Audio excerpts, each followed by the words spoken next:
I'm really not sure who is meant to receive this message, but I had a dream last night that I woke up, I couldn't go back to sleep. And what I realized was that I've had this dream, I would say probably every single night. Every single night. It's a recurring dream. I'm sure, because when I actually remembered the dream, I was like exhausted by the replay and the replay. And basically what happens is I am playing out my life. In other words, it really feels like a role I'm playing. And yet at the same time, there's a lot of passion behind it. There's a part of me that truly believes this, but the dream is trying to show me it's not real. And this is the part where we're passionate and we're, running after the brass ring, and we feel there's importance to things that are, that there's an urgency to life, and there's a pushing forward, and when we're in those, when we're playing out these roles in our life without an awareness that it's a play, that is the theater, then we're still asleep. And the powers at be, or the hierarchy of what is playing itself out cosmically, that's can't be seen with the naked eye, which is unseen, is okay with that. I'm not talking about the hierarchy of light and unconditional love. I'm talking about another kind of hierarchy. They're okay with you running around completely distracted by what is in your theater, what you're playing out. And then when there are moments where you pause and you start going into your inner world and you start doing work, they start to freak out, because this is the opportunity you have to start to make some real important realizations. So in the dream, I'm playing out all the roles that I've played out in my life. It was one of them. I'm not exactly sure. I can't even remember which one I was, because I've worn so many hats. They're probably exhausted with me already, because I've taken so many roles. They're probably saying, "Oh shit, where's this one going?" But when there was a pause, I was being chased by a gorilla. I know it sounds the strangest thing, but it was always, this gorilla has always been chasing me. And it's basically, we're swinging. It's a high-speed chase of hide and seek and swinging from here to there. And I'm not sure what we're swinging on. It's not from this world. It's from another world. And I started to realize there was something that allowed me to see that what this was representing was how this quote-unquote hierarchy was using fear, was using this sense of insecurity that I had to be running from, or looking for something that can only be found.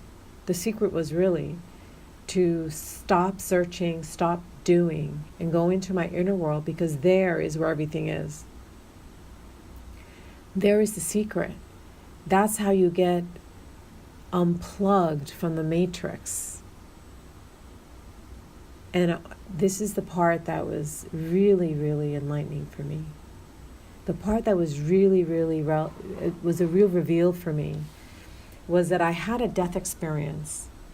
I was doing plant medicine, and don't ask me why. Basically, when it came to plant medicine and journeys, I got high. Yeah, it affected me. But it wasn't any different than if I smoked pot or had a glass of wine. It was a nice, como decimos en español, una nota, I had a nice I was touched by it, But everyone else was going on these huge journeys. I was very jealous. I felt very left out. So one particular journey with one particular shaman, I did mushrooms, and I did all the mushrooms I could possibly do. I didn't go anywhere. So I'm not going to say what it was. It wasn't the mushrooms. It was something else that he asked if anyone wanted to do, and I volunteered to do it. And when I did it, I had a death experience. It was like this collapse, like my whole life was a house of cards, literally collapsing onto myself. And I felt I was dying. It was very real for me. And in that moment where I crashed into nothingness, there was one dot left, one dot speck of light left. And it was a blinking light. It was a blinking light, similar to the ones that we used to see when we, yes, my age is going to come out here now, in the computer when you first logged on and the computer was waiting for you to give it a task. And in that moment, I found myself on the floor, on a marble white floor that was from my childhood home, except that instead of being just in the front of the house, in the entrance, it was eternity of a marble floor. And it was me by myself, curled up as a 4 or 5-year-old. And I'm curled in that, and there's an awareness that I'm that dot. And suddenly I hear my mom's voice. Vayan a comer lo que vayan a comer. My mom said that to me every single night. And it means in English, eat what you're going to eat. And she used to say that right before we went to sleep. She always asked us to grab a snack before turning in for the night. And when I heard that, I lifted my head and had this amazing experience being in that dimension. And I had... it's just beautiful what I experienced. But I'm not going to go into that story right now. Maybe I should. Okay, so I'm going to continue with the story since I've never really spoke about it. I've written about it, but I haven't spoken about it. And in that moment, the love of my mother woke me up. That was it. It was love that survived. At the end, it was love that survived. Then I lifted my head up, and I was a 5-year-old, and I was suddenly could see the shaman, but he wasn't a solid in front of me. He was cubic. He was like a cubic rendition of himself, and he was all very colorful because he was wearing very colorful feathers, and his dress was very colorful. And I saw him, but he wasn't the adult he was. He was a little boy too. It was super endearing, and I had so much love for him. And I wanted to talk to him because I wanted to tell him that this was all, that our life was not real. He says, this is not real. I'm someone else's dream, is what I was trying to say to him. But the words wouldn't come out. And I realized that it became like a muffled sound, and he's looking at me like, what are you trying to say? And then I realized I couldn't speak English because at that age I couldn't speak English. So I started speaking in Spanish. You should have seen his face. Like, he didn't know what I was saying. He knew a little bit of Spanish, but I just went on and like in this really rapid, it reminded me of Lilu. You know how Lilu start talking in The Fifth Element really, really fast in this other language? It felt exactly like that. I was trying to explain to him, and I did it in Spanish, we are but a dream. We're someone else's dream, but it's our dream. And anyone could unplug us. And life is not what we think it is. And the only thing that matters is love. We need to speak our truth. And I just went on and on and on and on. And I was this, when I was that age, I was so powerful. I mean, I was this, I knew my power. I could conquer anything. I was a being of love. I love, and it's still to this day, it's just been muffled and kind of suppressed because of so much of life, so many people that you meet that make you guarded. And I'm not blaming anybody else, believe me. I'm sure I've done stuff to other people. But every time I spoke about that experience, so when I had this experience, I said to my friends in Spanish, and they couldn't understand me. Obviously, this is why I said to them, remind me who I am. I need to remember who I am. And I noticed that when I was there were cubes. There were like these blocks. And all I had to do was play with them like a Lego to create my life. It was teaching me how to co-create. And I looked at the shaman and I said, can I come back here again? Is it okay for me to come back? Is there a way back? And he looked at me like, why would you want to come back? And I get it, because it was very scary to get there, So, but I know that there's a key.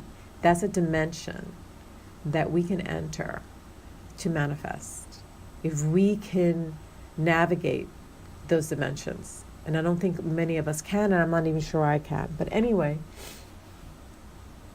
when this whole thing was over, I kept telling everybody I had a death experience, but guess what? It wasn't a death experience. I was unplugged from the matrix. I was unplugged from the matrix.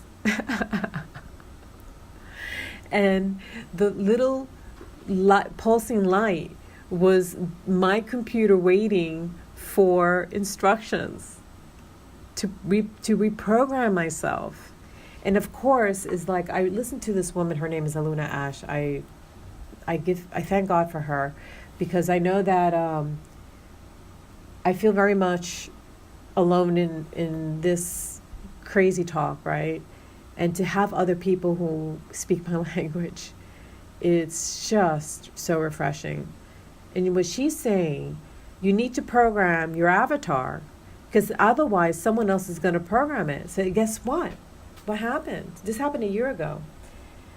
So I didn't know. I didn't have the understanding that I was, my software was completely wiped out. And all I needed to do was reprogram it. But since I didn't know that that was happening, I didn't have that understanding until now. I went back to the way things were. Not exactly. Something got shifted. But I went back, still struggling to find what I discovered last night in my dream, without any doubt, that we are programmed. And I was again seeing the programs that are running. And this is, my friend Magdalena has been talking about this. And I don't know, there's a connection I have with her that when we sit down, I start to download tons of information. And she's been talking about programs. And I'm just hoping that one day I could maybe get her to sit with me and we could make a recording on what she downloads, because it's brilliant. Just totally brilliant. I'm looking at her like, you got to really write this stuff down. You got to find a way of putting your voice out there. But anyway, the important part of this message is our lives are not real. None of it is real. Love is the only real thing. And I'm going to tell you what is also real. Our Divine Mother. The Divine Mother. Our Mother Earth. No wonder she's always been in my heart. Being close to the Divine Mother, working with her, working by her side, connecting to her. She's the key to everything. Without the Great Mother, we can't go anywhere. She is the key to the way out. She's the key to the way out. And I don't even know what to do with that, because I live in the middle of New York City, and now I'm realizing I need to move out of New York City, but not in a desperate way. I'm not desperate about it, but in a knowing that, in a clarity. And I had this clarity when I had the death experience, or the unplugging of the matrix, which is what I have to call it now. I knew I had to go. I said to myself, by next year, you're not going to be in New York. I had a certainty that I needed to leave, but I didn't. I stayed. So now the question is, what do I do with this? So what I'm doing, I'm asking my guidance. I'm asking the hierarchy of light and unconditional love, the archangels and the angels and the sacred ascended masters that work with me, to please guide me. Where do I need to go? There's so many possibilities, but I know that there's one correct place, There's one place that they want me to go. And so I'm asking this publicly and out loud with all my heart. Where do I need to go? I'm ready.